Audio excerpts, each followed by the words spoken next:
శ్రోతలందరికీ నమస్కారం. ఈరోజు నేను మీకందించే ఎపిసోడ్ బాధపడిందే సుఖం లేదు.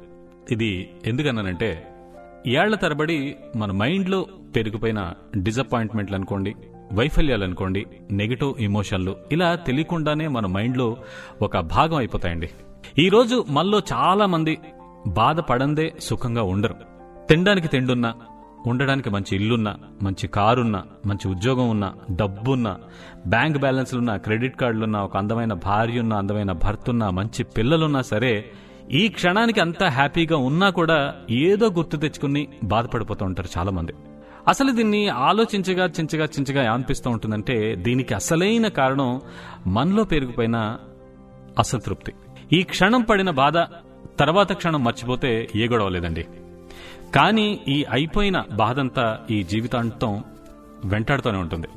మనం ఏదో కోల్పోయాం, లేదంటే మనకేదో అన్యాయం జరిగిపోయింది, లేతే ఎవరో మనని చూసి ఓరవలేకపోతున్నారు, లేకపోతే మనం ఏదైనా సరే తప్పుపడుతున్నారు, నాకే ఎందుకు ఇలా జరుగుతుంది, లేదంటే ఈ మధ్య బాగా వినపడేది ఏంటంటే నేను ప్రేమించిన వాళ్ళు లేకపోతే నాకు ఇష్టపడిన వాళ్ళు ఎందుకు దూరం అయిపోతున్నారు, లేదంటే భగవంతుడే నాకు ఎందుకు ఇన్ని కష్టాలు ఇస్తున్నాడు, ఇలాంటి లైఫ్ అస్సలు బాగోలేదు, చాలా బోర్గా ఉంది, ఏంటో వెధవ జీవితం, ఇలాంటి ఫీలింగ్స్ అన్ని కూడా మనకి తెలియకుండానే మనలో ఆ అసంతృప్తి ఉనికిని పెంచి పోషించుకుంటూ ఉంటుందండి. మనం హ్యాపీగానే ఉండాలనుకుంటామండి, కానీ ఈ మనలో ఈ అసంతృప్తి ఉంది చూసారా, అది మాత్రం అస్సలు మన సంతోషాన్ని ఎంటర్టైన్ చేయనివ్వదు. అంటే దాని నైజమే అంతమాట.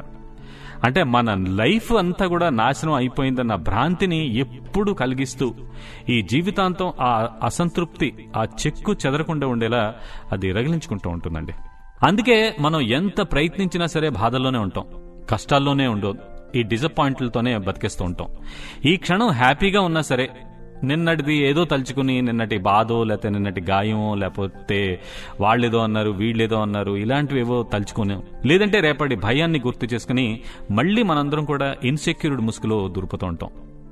ఈ మొత్తం డ్రామాని వదిలించుకోవాలంటే ఒక్క మార్గం అండి. మనం ఫీల్ అవుతున్న ఈ డిసప్పాయింట్మెంట్ అంతా ఓ కల్పన అన్నది గ్రహించి మన బ్రెయిన్లో ఈ కదిలే ఈ థాట్స్ ఏవైతే ఉంటాయో వాటిని నిశితంగా పరిశీలించడం మొదలు పెడితే ఈ డిసప్పాయింట్మెంట్ అనేది మాయమవడం మొదలవుతుందండి. తను క్రియేట్ చేసిన తప్పుడు భ్రాంతిని అంత నిశితంగా గమనించడాన్ని అయితే మాత్రం తట్టుకోలేదు ఈ డిసప్పాయింట్మెంట్ అనేది. సో అది మెల్లగా డైల్యూట్ అయిపోతుంది. ఎన్నో రకాల మానసికంగా అనుకోండి శారీరకమైన పెయిన్స్ ని ఎదుర్కోవడానికి ఈ భయాల్ని బాధల్ని క్షణాల్లో అధిగమించడానికి ఉపయోగపడే టెక్నిక్ కూడా. ఏ ఫీలింగ్ అయినా సరే ఒక ఆహారం అనేది కావాలండి. ఎంతసేపు మన ఆహారం పుష్కలంగా ఇచ్చినంతకాలం అది కొండలా పెరిగిపోతూనే ఉంటుంది. ఫర్ ఎగ్జాంపుల్, ఎప్పుడు ఏడు మొహం పెట్టుకునేవాడు బ్రెయిన్ అనుకోండి, ఏ క్షణమైనా సరే వాడు హ్యాపీగా ఫీల్ అయిన దాన్ని యాక్సెప్ట్ చేయలేదు ఈ బ్రెయిన్. వెంటనే ఏం చేస్తుందంటే ఏదో ఒకటి గుర్తు తెచ్చేసి వాడిని మళ్లీ ఏడ్చేలా చేసేస్తూ ఉంటుంది. సో ఈ నెగిటివ్ మైండ్ సెట్ ఉన్న వాళ్ళ స్పృహని కోల్పోయి నిరంతరం అవే నెగిటివ్ ఆలోచనలు చేయడం వల్ల వాళ్లలో పెరిగిపోయిన నెగిటివిటీనే జీవితాంతం పెంచి పోషించుకుంటూ ఉంటారు. అయితే మనం ఒక్క క్షణం ఆగి అసలు ఎక్కడ తప్పు జరుగుతోందో గమనించి ఎందుకు కాస్త కూడా సంతోషాన్ని మనం ఫీల్ అవ్వలేకపోతున్నామో అర్థం చేసుకుంటే ఈ నెగిటివిటీ అలా తీక్షణంగా అబ్జర్వ్ చేస్తూ పోతే అది కరిగిపోతుందండి. ఒకటండి, జీవితం ఉన్నది సంతోషంగా గడపడానికి. మనం రోజు చేసే ప్రతి పని సంతోషంతో ఉన్నదే. సమస్యలు ఏంటంటే మనం ఆ పనుల్లో బాధను మాత్రమే ఐడెంటిఫై అవుతున్నాం, కానీ అందుకే మనకి బాధలు. కానీ ఆ పనుల్లో మనం సంతోషాన్ని కనుక ఐడెంటిఫై చేయగలిగితే జీవితాన్ని అద్భుతంగా మార్చే సంతోషమే మనందరికి కూడా మిగులుతుంది. మరి మీరేమంటారు?